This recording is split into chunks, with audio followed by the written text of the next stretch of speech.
അമൃത് Veni hair elixir presents daily news പ്രഭാത വാർത്തകൾ powered by Pulimoottil silks KSFE. ഈ ആണുങ്ങൾക്ക് മാത്രം എന്താ ഇത്ര അധികം നെറ്റ് കെയറിലും ഹെയർ ലോസ് ഒക്കെ ഉണ്ടാവണേ? ആണുങ്ങളുടെ ഹെയർ ലോസിന്റെ മേജർ റീസൺസ് തന്നെ ഡിഫറെന്റ് ആണ്. സ്കാൽപ്പിലുള്ള 5-alpha റിഡക്ടേസ് എന്ന എൻസൈം നിങ്ങളുടെ ഹോർമോണുമായി ചേർന്ന് ഹെയർ ഫോളിക്കിൾസിനെ ചുരുക്കുന്നു. Amrit Veni hair elixir for men use ചെയ്യൂ. പുരുഷന്മാർക്ക് വേണ്ടി ബയോടെക്നോളജി പ്രകാരം പ്രത്യേകം ഡെവലപ്പ് ചെയ്തത്. നമസ്കാരം, ഞാൻ ഷാജി പത്മനാഭൻ. ഡെയിലി ന്യൂസിന്റെ പ്രഭാത വാർത്തകളിലേക്ക് സ്വാഗതം. ഇന്ന് ജൂലൈ 2 ചൊവ്വാഴ്ച. ലോക്സഭയിൽ സർക്കാരിനെയും BJPയെയും കടന്നാക്രമിച്ച് പ്രതിപക്ഷ നേതാവ് രാഹുൽ ഗാന്ധി ഇന്ത്യ എന്ന ആശയത്തെ BJP ആക്രമിക്കുകയാണെന്നും BJPയുടെ ആശയത്തെ എതിർക്കുന്നവരെ മുഴുവൻ ആക്രമിക്കുകയാണെന്നും രാഹുൽ ആരോപിച്ചു.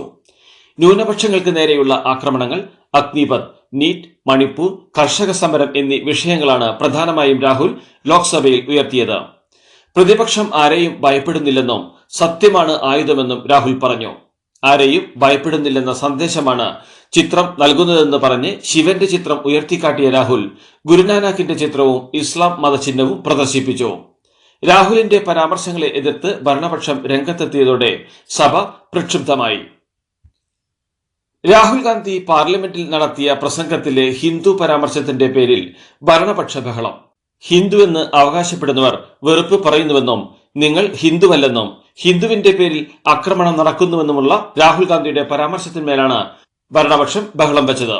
ഇതോടെ രാഹുലിന്റെ പ്രസംഗത്തിൽ ഇടപെട്ട നരേന്ദ്രമോദി ഹിന്ദുക്കളെ അക്രമികളെന്ന് വിളിച്ചത് ഗൗരവതരമാണെന്ന് വ്യക്തമാക്കി. എന്നാൽ താൻ ഹിന്ദുക്കളെയല്ല, നരേന്ദ്രമോദിയെയും BJPയെയുമാണ് വിമർശിച്ചതെന്നും ഹിന്ദുവെന്നാൽ BJP അല്ലെന്നും രാഹുൽ മറുപടി നൽകി. പ്രമുഖ പരിസ്ഥിതി പ്രവർത്തക മേധാ പട്കർക്ക് 5 മാസം തടവും 10 ലക്ഷം രൂപ പിഴയും വിധിച്ച് ദില്ലി മെട്രോപൊളിറ്റൻ മജിസ്ട്രേറ്റ് കോടതി. ഇപ്പോഴത്തെ ദില്ലി ലഫ്റ്റനന്റ് ഗവർണർ നവീൻ സക്സേന 2001 നൽകിയ മാനനഷ്ട കേസിലാണ് മേധാ പട്കറിന് ശിക്ഷ വിധിച്ചത്. അപ്പീൽ നൽകുന്നതിനായി ശിക്ഷ 30 ദിവസത്തേക്ക് കോടതി സസ്പെൻഡ് ചെയ്തിട്ടുണ്ട്. മേധയുടെ പ്രായവും ആരോഗ്യവും കണക്കിലെടുത്താണ് 1-2 വർഷത്തെ തടവ് വിധിക്കാത്തത് എന്നും കോടതി വ്യക്തമാക്കി. തിരഞ്ഞെടുപ്പിലേറ്റ തിരിച്ചടി ആഴത്തിൽ വിലയിരുത്തി വീഴ്ച മറികടക്കുമെന്ന് CPM കേന്ദ്ര കമ്മിറ്റി. കേരളത്തിലുൾപ്പെടെ പാർട്ടിക്കേറ്റ തിരിച്ചടി നിരാശാജനകമെന്നും ദില്ലിയിൽ നടന്ന കേന്ദ്ര കമ്മിറ്റി യോഗത്തിനു ശേഷം CPM വാർത്താക്കുറിപ്പിൽ അറിയിച്ചു. അതേസമയം കേരളത്തിലെ അടക്കം തോൽവിയുടെ കാരണം എന്തെന്ന വിലയിരുത്തൽ ഇല്ലാതെയാണ് വാർത്താക്കുറിപ്പ് ഇറക്കിയത്. CPM general secretary Sitaram Yechury പതിവ് വാർത്താസമ്മേളനവും ഇന്നലെ ഒഴിവാക്കി. കരുവന്നൂർ കള്ളപ്പണക്കേസിൽ പാർട്ടിയുടെ അക്കൗണ്ടുകൾ കണ്ടുകെട്ടിയത് എന്ത് അടിസ്ഥാനത്തിലാണെന്ന് CPM സംസ്ഥാന സെക്രട്ടറി MV ഗോവിന്ദൻ. തെറ്റായ ഒരു നടപടിയും വെച്ച് പൊറുപ്പിക്കില്ലെന്നും വലിയ നിയമയുദ്ധവുമായി മുന്നോട്ടു പോകുമെന്നും MV ഗോവിന്ദൻ വ്യക്തമാക്കി. അതേസമയം പാർട്ടിയിൽ തെറ്റായ ഒരു പ്രവണതയെയും വെച്ചുപൊറുപ്പിക്കില്ലെന്നും ഗോവിന്ദൻ പറഞ്ഞു. തെറ്റായ പ്രവണതകളും രീതികളും പാർട്ടിയിലെ ഏത് ഘടകത്തിലായാലും അംഗീകരിക്കില്ലെന്നും തെറ്റായ നിലപാട് സ്വീകരിച്ചവർക്ക് പാർട്ടിയിൽ പിന്നെ സ്ഥാനമുണ്ടാകില്ലെന്നും അദ്ദേഹം വ്യക്തമാക്കി. ഭാരതീയ ന്യായ സംഹിത പ്രകാരമുള്ള സംസ്ഥാനത്തെ ആദ്യത്തെ FIR മലപ്പുറം ജില്ലയിലെ കൊണ്ടോട്ടി പോലീസ് സ്റ്റേഷനിൽ രജിസ്റ്റർ ചെയ്തു. അശ്രദ്ധമായും മനുഷ്യജീവന് അപകടം വരുത്തുന്ന രീതിയിലും ഇരുചക്ര വാഹനം ഓടിച്ചതിന് കൊണ്ടോട്ടി പോലീസ് സ്വമേധയാണ് കേസ് രജിസ്റ്റർ ചെയ്തത്. ഭാരതീയ ന്യായ സംഹിത 2023 വകുപ്പ് 281, മോട്ടോർ വെഹിക്കിൾ ആക്ട് 1988 വകുപ്പ് 194D എന്നിവ ചുമത്തിയാണ് FIR രജിസ്റ്റർ ചെയ്തത്. അപകടകരമായി വാഹനം ഓടിച്ചതിന് കൊണ്ടോട്ടി സ്വദേശി മുഹമ്മദ് ഷാഫിക്ക് എതിരെയാണ് കേസ്. 4 വർഷ ബിരുദ കോഴ്സുകൾ മുഖ്യമന്ത്രി പിണറായി വിജയൻ ഉദ്ഘാടനം ചെയ്തു. വലിയ പരിഷ്കാരങ്ങൾക്ക് തുടക്കമാവുന്നുവെന്നും പരമ്പരാഗത കോഴ്സുകൾ ആധുനികവൽക്കരിച്ചുവെന്നും അടുത്ത ഘട്ടത്തിൽ നിലവിലെ പ്രോഗ്രാമുകൾ തന്നെ പുതുക്കണമെന്നും മുഖ്യമന്ത്രി പറഞ്ഞു. സർവകലാശാല നിയമങ്ങൾ അറുപഴഞ്ചനായെന്നും അവ ഇനിയും പഴയപടി തുടരാനാവില്ലെന്നും അത് പുതിയ തലമുറയോടുള്ള അനീതിയാവുമെന്നും മുഖ്യമന്ത്രി കൂട്ടിച്ചേർത്തു. സംസ്ഥാനത്ത് 4 വർഷ ബിരുദ കോഴ്സുകൾക്ക് തുടക്കമായി. ലോകമെമ്പാടുമുള്ള സർവകലാശാലകൾ പിന്തുടരുന്നത് 4 വർഷ ബിരുദമാണെന്ന് മന്ത്രി R ബിന്ദു വ്യക്തമാക്കി. അഭ്യസ്തവിദ്യരായ ഉദ്യോഗാർത്ഥികൾക്ക് തൊഴിൽ ഇല്ല എന്ന പ്രശ്നം പൂർണ്ണമായും പരിഹരിക്കുമെന്നും മന്ത്രി പറഞ്ഞു. സംസ്ഥാനത്തെ മുഴുവൻ കോളേജുകളിലും 3 വർഷം കഴിയുമ്പോൾ ബിരുദം നേടി എക്സിറ്റ് ചെയ്യാനും താൽപര്യമുള്ളവർക്ക് 4ാം വർഷം തുടർന്ന് ക്യാപ്സ്റ്റോൺ പ്രോജക്റ്റ് ഉള്ള ഓണേഴ്സ് ബിരുദം നേടാനും റിസർച്ച് താൽപര്യം ഉള്ളവർക്ക് ഓണേഴ്സ് വിത്ത് റിസർച്ച് ബിരുദം നേടാനും കഴിയുന്ന തരത്തിലുള്ളതാണ് പുതിയ ബിരുദ പ്രോഗ്രാമിന്റെ ഘടന. സഞ്ചരിക്കുന്ന ഡയാലിസിസ് യൂണിറ്റുകൾ ആരംഭിക്കുമെന്ന് ആരോഗ്യ വകുപ്പ് മന്ത്രി വീണ ജോർജ്. വാഹനങ്ങളിൽ സജ്ജമാക്കുന്ന ഡയാലിസിസ് മെഷീനിലൂടെ രോഗികൾക്ക് എത്തിപ്പെടാൻ സാധിക്കുന്ന കേന്ദ്രങ്ങളിൽ വെച്ച് ഡയാലിസിസ് നൽകുക എന്നാണ് മൊബൈൽ ഡയാലിസിസ് യൂണിറ്റിന്റെ പ്രവർത്തന രീതി. തദ്ദേശ സ്വയംഭരണ സ്ഥാപനങ്ങളുടെയും സന്നദ്ധ സംഘടനകളുടെയും സംയുക്ത സംരംഭമായി സഞ്ചരിക്കുന്ന ഡയാലിസിസ് യൂണിറ്റുകൾ സജ്ജമാക്കുന്നതാണെന്നും മന്ത്രി പറഞ്ഞു. വയനാട് കുറുവ ദ്വീപിൽ സംസ്ഥാന സർക്കാർ നടത്തുന്ന നിർമ്മാണ പ്രവർത്തനങ്ങൾ ഹൈക്കോടതി തടഞ്ഞു. നിർമ്മാണ പ്രവർത്തനങ്ങൾക്ക് എങ്ങനെ അനുമതി നൽകി എന്നതിൽ വിശദീകരണം നൽകാനും കോടതി നിർദ്ദേശം നൽകി. ഇക്കോ ടൂറിസത്തിന്റെ ഭാഗമായി 2 കോടി രൂപയുടെ നിർമ്മാണ പ്രവർത്തനങ്ങളാണ് കുറുവ ദ്വീപിൽ നടക്കുന്നത്. ഇനിയൊരു ഉത്തരവുണ്ടാകുന്നതുവരെ ഇവിടെ നിർമ്മാണ പ്രവർത്തനങ്ങൾ പാടില്ലെന്നും കോടതി വ്യക്തമാക്കി. തിരുവനന്തപുരം മേയർ ആര്യ രാജേന്ദ്രനെ തെറ്റിദ്ധരുത്താൻ ഒരു അവസരം കൂടി നൽകാൻ CPM ജില്ലാ കമ്മിറ്റി യോഗത്തിൽ തീരുമാനമായി. KSRTC ഡ്രൈവർ മേയർ വിവാദത്തിൽ ബസ്സിലെ മെമ്മറി കാർഡ് കിട്ടാത്തത് ഭാഗ്യമായെന്ന് ജില്ലാ കമ്മിറ്റിയിൽ പരാമർശമുണ്ടായി. മേയറും ഭർത്താവ് സച്ചിൻ ദേവ് MLAയും പക്വതയില്ലാതെ പെരുമാറിയെന്നാണ് വിമർശനം. കോർപ്പറേഷൻ ഭരണത്തിലെ വീഴ്ചകളും പ്രവർത്തന ശൈലിയും അധികാരം നഷ്ടപ്പെടുന്നതിന് ഇടയാക്കുമെന്ന തിരിച്ചറിവിലാണ് പാർട്ടിയുടെ ഇടപെടൽ. പണ്ട് മുത്തശ്ശിയുടെ കല്യാണക്കഥ കേട്ട മുതലെയുള്ള ആഗ്രഹമാണ് അന്നത്തെ മുത്തശ്ശിയെ പോലെ എന്റെ കല്യാണത്തിന് എടുത്തൊരുങ്ങണമെന്ന്.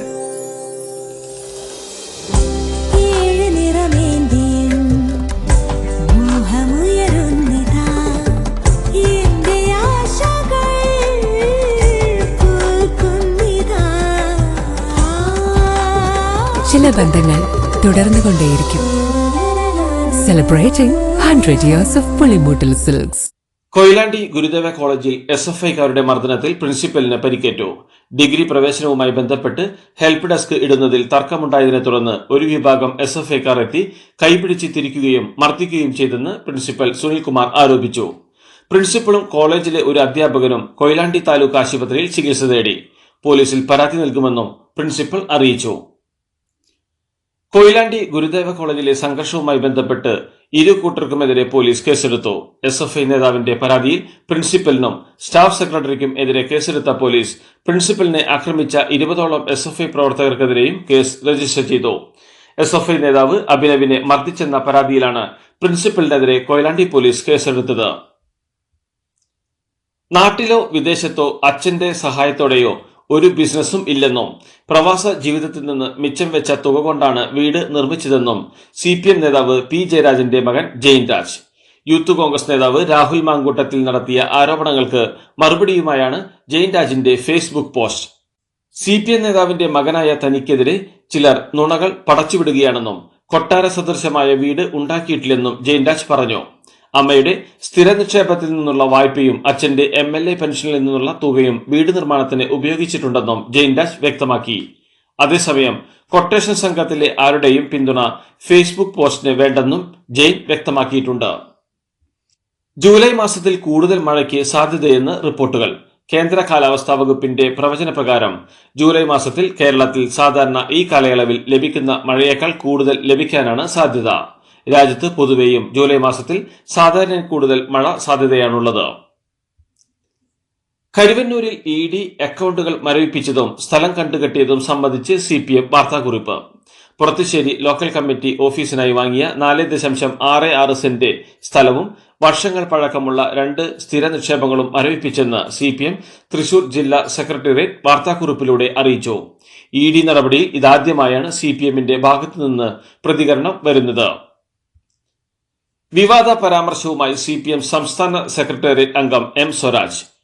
കണ്ണൂരിൽ KSEB ഓഫീസേഴ്സ് അസോസിയേഷൻ പരിപാടിയിൽ സംസാരിക്കവേ ഭ്രാന്തുള്ളവർക്ക് MPയോ MLAയോ ആകാനാവില്ലെന്ന് ഭരണഘടനയിലുണ്ടെന്നും എന്നാൽ ഭ്രാന്തുള്ളവർ ഗവർണർ ആകരുതെന്ന് ഭരണഘടന പറഞ്ഞിട്ടില്ലെന്നുമാണ് സ്വരാജ് പ്രസംഗമധ്യേ പറഞ്ഞത്. ആരിഫ് മുഹമ്മദ് ഖാൻ ഭാവിയിൽ കേരള ഗവർണറാകുമെന്ന ദീർഘവീക്ഷണത്തോടെ ഈ വകുപ്പ് ഒഴിവാക്കിയതാണോ എന്ന് നമുക്ക് പറയാൻ സാധിക്കില്ലെന്നും സ്വരാജ് പറഞ്ഞു. ദേശീയപാതയിൽ വെൺപാലവട്ടത്ത് സ്കൂട്ടറിൽ സഞ്ചരിച്ചവർ മേൽപ്പാലത്തിൽ നിന്ന് സർവീസ് റോഡിലേക്ക് വീണ് യുവതിക്ക് ദാരുണാന്ത്യം. കോവളം വെള്ളാർ സ്വദേശിനി സിമി ആണ് മരിച്ചത്. ഒപ്പം യാത്ര ചെയ്ത സിമിയുടെ മകൾ ശിവന്യ, സഹോദരി സിനി എന്നിവർക്ക് പരിക്കേറ്റു. ഓരോ തിരഞ്ഞെടുപ്പ് തോൽവിയിലും കേന്ദ്ര കമ്മിറ്റിയും സംസ്ഥാന കമ്മിറ്റിയും തെറ്റുതിരുത്തൽ രേഖയെന്ന് പറഞ്ഞ് ജനങ്ങളെ കബളിപ്പിക്കുമെന്നും CPMന്റെ തെറ്റുതിരുത്തൽ രേഖകൾ ജലരേഖകളാണെന്നും KPCC president K Sudhakaran MP. പൂർവാധികം ശക്തിയോടെ തെറ്റുകളിൽ മുഴുകാനുള്ള മറയാണ് തിരുത്തൽ രേഖകൾ. അവയെല്ലാം ചവറ്റുകുട്ടയിലിട്ട് അടിമൊഴി അഴിമതിയിലും സ്വജനപക്ഷപാതത്തിലും കൊലപാതകത്തിലും അഭിരമിക്കുന്ന പാർട്ടിയാണിതെന്നും അദ്ദേഹം പറഞ്ഞു. ഏകീകൃത കുർബാന നടപ്പാക്കാത്തതിൽ മാർപ്പാപ്പ വേദനിക്കുന്നുവെന്നും അൾത്താരയിൽ ഐക്യമില്ലാതെ സഭയിൽ ഐക്യമുണ്ടാവില്ലെന്നും എറണാകുളം അങ്കമാലി അതിരൂപതയിലെ ഏകീകൃത കുർബാന വിവാദത്തിൽ വീണ്ടും മുന്നറിയിപ്പുമായി major arch bishop Raphael Thattil. July 3 മുതൽ ഏകീകൃത കുർബാന നടപ്പാക്കണമെന്നും അദ്ദേഹം ആവശ്യപ്പെട്ടു. അമ്മയ്ക്ക് ആൺമക്കളെ ഉള്ളൂ പെൺമക്കളില്ലേ എന്ന് CPM നേതാവും ജനാധിപത്യ മഹിളാ അസോസിയേഷൻ അഖിലേന്ത്യാ അധ്യക്ഷയുമായ PK ശ്രീമതി. അഭിനേതാക്കളുടെ സംഘടനയായ അമ്മയുടെ പ്രധാന ഭാരവാഹികളിൽ വനിതകൾ ഇല്ലാത്തതിനാലാണ് ശ്രീമതി ചോദ്യമുയർത്തിയത്. 25 വർഷക്കാലത്തെ സേവനത്തിന് ശേഷം അമ്മയുടെ ഔദ്യോഗിക സ്ഥാനത്ത് നിന്ന് പടിയിറങ്ങിയ നടൻ ഇടവേള ബാബുവിന്റെ ആത്മകഥാംശമുള്ള ഇടവേളകളില്ലാതെ പ്രകാശനം ചെയ്തു. എറണാകുളം ഗോകുലം കൺവെൻഷൻ സെന്ററിൽ വെച്ച് നടന്ന ചലച്ചിത്ര താര സംഘടനയായ അമ്മയുടെ 30ാം വാർഷിക ജനറൽ ബോഡി യോഗത്തിൽ വെച്ചാണ് പ്രകാശനം ചെയ്തിരിക്കുന്നത്. കേന്ദ്ര പെട്രോളിയം മന്ത്രിയും പ്രശസ്ത ചലച്ചിത്ര നടനുമായ ശ്രീ സുരേഷ് ഗോപി പത്മഭൂഷൺ മോഹൻലാലിന് പുസ്തകം നൽകിയാണ് പ്രകാശനം നിർവഹിച്ചത്. കൈക്കൂലി വാങ്ങിയ കേസിൽ പ്രതിയായ തൊടുപുഴ നഗരസഭാ ചെയർമാൻ സനീഷ് ജോർജിനോട് രാജിവെക്കാൻ ആവശ്യപ്പെട്ട് CPM. സ്കൂൾ കെട്ടിടത്തിന് ഫിറ്റ്നസ് നൽകുന്നതിനായി കൈക്കൂലി വാങ്ങിയ കേസിലാണ് സനീഷ് ജോർജ് പ്രതിയായത്. പാർട്ടി ആവശ്യപ്പെട്ടതോടെ സനീഷ് ജോർജ് രാജി സന്നദ്ധത അറിയിച്ചിട്ടുണ്ട്. ഇതെന്താ വണ്ടി അവിടെ പാർക്ക് ചെയ്യാത്ത? ബെൻസ് വരും. അതെ, മെഗാ സമ്മാനം പുതിയ ബെൻസ് കാറാണ്. 2ാം സമ്മാനം ഇന്നോവ ക്രിസ്റ്റ, അതും 17 എണ്ണം. പിന്നെ ആദ്യ സീരീസിൽ 170 പേർക്ക് ഐഫോൺ. ഇത്തവണ സമ്മാനങ്ങളുടെ നക്ഷത്ര തിളക്കവുമായി KSFE ഗാലക്സി ചിട്ടികൾ. കർണാടക കോൺഗ്രസിലെ നേതാക്കൾക്ക് കർശന മുന്നറിയിപ്പുമായി DK ശിവകുമാർ. മന്ത്രിമാരോ MLA മാരോ വീടുകളിൽ ഒരു കാരണവശാലും പാർട്ടി യോഗങ്ങൾ നടത്തരുതെന്ന് DK ശിവകുമാർ നിർദ്ദേശിച്ചു. വിഭാഗീയ പ്രവർത്തനങ്ങൾ വെച്ചുപൊറിപ്പിക്കില്ലെന്നും പാർട്ടിയിൽ അച്ചടക്കം പ്രധാനമാണെന്നും പാർട്ടിയെ പ്രതിസന്ധിയിലാക്കുന്ന ഒരു പ്രസ്താവനയും നടത്തരുതെന്നും അദ്ദേഹം നിർദ്ദേശം നൽകി. DK മുഖ്യമന്ത്രിയാകണം എന്നാവശ്യപ്പെട്ട ചെന്നാഗിരി MLA ബസവരാജു ശിവഗംഗയോട് വിശദീകരണം ചോദിച്ചിട്ടുണ്ടെന്നും DK ശിവകുമാർ വ്യക്തമാക്കി. പുതിയ നിയമത്തിലൂടെ വേഗത്തിൽ നീതി നടപ്പാക്കാനാകുമെന്ന് ആഭ്യന്തരമന്ത്രി അമിത്ഷാ. ഇനി മുതൽ ക്രിമിനൽ നിയമങ്ങൾ BNS, BNSS, BSA എന്ന് വിശേഷിപ്പിക്കപ്പെടും. സ്ത്രീകൾക്കും കുട്ടികൾക്കും എതിരായ അതിക്രമങ്ങൾക്കെതിരായ നടപടികൾക്കാണ് പ്രഥമ പരിഗണന. ഇരകൾക്ക് നീതി ഉറപ്പാക്കുന്നതാണ് പുതിയ നിയമമെന്നും വേഗത്തിൽ വിചാരണയും നീതിയും ലഭ്യമാക്കുമെന്നും അമിത്ഷാ വിശദീകരിച്ചു. യൂണിവേഴ്സൽ ലെക്സിസ് നെക്സിസ് പ്രസിദ്ധീകരിച്ച ഭാരതീയ ന്യായ സംഹിതയുടെ പതിപ്പിൽ പിശക് ചൂണ്ടിക്കാട്ടി ജാർഖണ്ഡ് ഹൈക്കോടതി. ആൾക്കൂട്ട കൊലപാതകത്തെക്കുറിച്ച് പറയുന്ന സെക്ഷൻ 103(2) ആണ് തെറ്റായി പ്രസിദ്ധീകരിച്ചിട്ടുള്ളത്. ഇത് സംബന്ധിച്ച് രാജ്യത്തെ ഇംഗ്ലീഷിൽ പ്രസിദ്ധീകരിക്കുന്ന എല്ലാ ദേശീയ പത്രങ്ങളിലും വിവിധ ഭാഷകളിലുള്ള പ്രധാനപ്പെട്ട പ്രാദേശിക പത്രങ്ങളിലും ഒരു തിരുത്ത് നൽകണമെന്ന് യൂണിവേഴ്സൽ ലെക്സിസ് നെക്സിസിനോട് കോടതി ആവശ്യപ്പെട്ടു. തെലങ്കാന മുഖ്യമന്ത്രി രേവന്ത് റെഡ്ഡിയെ കൂടിക്കാഴ്ചയ്ക്ക് ക്ഷണിച്ച് ആന്ധ്രാപ്രദേശ് മുഖ്യമന്ത്രി N ചന്ദ്രബാബു നായിഡു. ജൂലൈ 6 ഹൈദരാബാദിൽ വെച്ച് തമ്മിൽ കാണാമെന്ന് ചൂണ്ടിക്കാട്ടിയാണ് കത്ത് അയച്ചിരിക്കുന്നത്. ആന്ധ്ര വിഭജനവുമായി ബന്ധപ്പെട്ട വിഷയങ്ങൾ ചർച്ച ചെയ്യാനാണ് കൂടിക്കാഴ്ചയെന്നാണ് റിപ്പോർട്ടുകൾ. ആന്ധ്രയുടെയും തെലങ്കാനയുടെയും വികസനം ഉറപ്പുവരുത്തുന്നതിന് അടുത്ത സഹകരണം ഉറപ്പാക്കണമെന്നും നായിഡു കത്തിൽ പറയുന്നു. ദക്ഷിണാഫ്രിക്കയ്ക്കെതിരായ വനിതകളുടെ ടെസ്റ്റിൽ ഇന്ത്യക്ക് 10 വിക്കറ്റ് വിജയം. 1ാം ഇന്നിംഗ്സിൽ ഇന്ത്യ 6 വിക്കറ്റ് നഷ്ടത്തിൽ 603 റൺസ് നേടി ഡിക്ലെയർ ചെയ്തിരുന്നു. മറുപടി ബാറ്റിംഗിനിറങ്ങിയ ദക്ഷിണാഫ്രിക്കയ്ക്ക് ആദ്യ ഇന്നിംഗ്സിൽ 266 റൺസ് എടുക്കാനാണ് സാധിച്ചത്. തുടർന്ന് ഫോളോ ഓൺ വഴങ്ങി 2ാം ഇന്നിംഗ്സിനെത്തിയ ദക്ഷിണാഫ്രിക്ക 373 എല്ലാവരും പുറത്തായി. ഇന്ത്യക്ക് വേണ്ട 37 റൺസ് വിജയലക്ഷ്യം 9.2 ഓവറിൽ വിക്കറ്റ് ഒന്നും നഷ്ടപ്പെടുത്താതെ മറികടന്നു. ഇന്ത്യക്ക് വേണ്ടി സ്നേഹ് റാണ 2 ഇന്നിംഗ്സിലുമായി 10 വിക്കറ്റ് വീഴ്ത്തി. യൂറോ കപ്പിലെ പ്രീ ക്വാർട്ടർ പോരാട്ടത്തിൽ ബെൽജിയത്തെ കീഴടക്കി ഫ്രാൻസ്. ക്വാർട്ടറിൽ 85ാം മിനിറ്റിലെ സെൽഫ് ഗോളിനാണ് ഫ്രഞ്ച് പട ബെൽജിയത്തെ പരാജയപ്പെടുത്തിയത്. ഷൂട്ടൌട്ടിലേക്ക് കടന്ന പോർച്ചുഗൽ സ്ലോവേനിയ മത്സരത്തിൽ പോർച്ചുഗൽ 3-0 വിജയിച്ച് ക്വാർട്ടറിലെത്തി. സൂപ്പർ താരം ക്രിസ്ത്യാനോ റൊണാൾഡോ പെനാൽറ്റി മിസ്സാക്കിയ മത്സരത്തിൽ പോർച്ചുഗീസ് ഗോൾ കീപ്പർ ഡിയാഗോ കോസ്റ്റയുടെ തകർപ്പൻ സേവുകളാണ് പോർച്ചുഗലിനെ രക്ഷിച്ചത്. മത്സരത്തിന്റെ മുഴുവൻ സമയവും അധിക സമയവും അവസാനിച്ചപ്പോഴും സമനിലയിൽ തുടർന്ന മത്സരം ഷൂട്ടൌട്ടിലേക്ക് നീങ്ങിയ സാഹചര്യത്തിൽ സ്ലൊവേനിയയുടെ 3 കിക്കും കോസ്റ്റ തടുത്തിട്ടു. ഇതോടുകൂടി ഡെയിലി ന്യൂസിന്റെ ഇന്നത്തെ പ്രഭാത വാർത്തകൾ സമാപിക്കുന്നു. ഡെയിലി ന്യൂസിന് വേണ്ടി വാർത്തകൾ വായിച്ചത് Shaji Padmanabhan. Daily news live .in വാർത്തകൾ വിരൽ തുമ്പിൽ.